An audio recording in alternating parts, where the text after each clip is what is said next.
And we have to use these buckets in order to keep the floors dry. It's moving day for Aaron Cook and Shania Stevenson.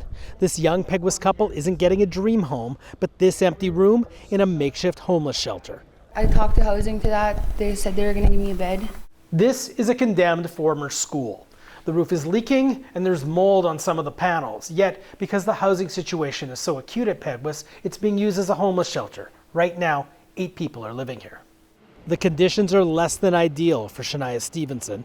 Pretty tough, I would say, especially for someone who has asthma too. Or for Jace Garson, who's unable to stay with his children.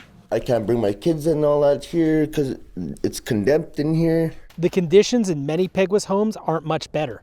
Hundreds have been condemned due to damage incurred during floods in 2011, 2014, 2017, and 2022. Hundreds more need to be repaired or replaced.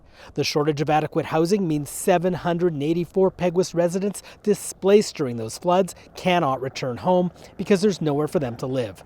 Our community has endured devastating floods, with the most recent in 2022, which has left a lasting impact.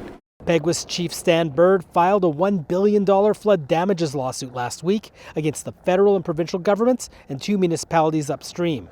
Today, he declared a state of emergency to demand immediate action on housing and flood protection.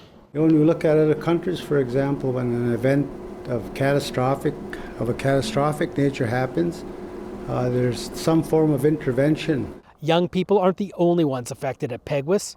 Alice Thomas is a Peguis elder. The foundation on her home is shifting and her basement has mold.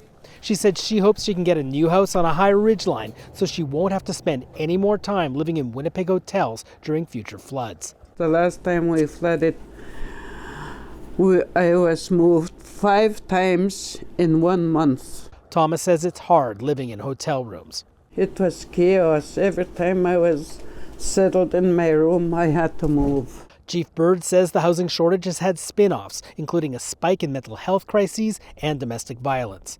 CBC News has asked for comment from Indigenous Services Canada and the provincial government. Bartlett Kivas, CBC News at Peguis First Nation.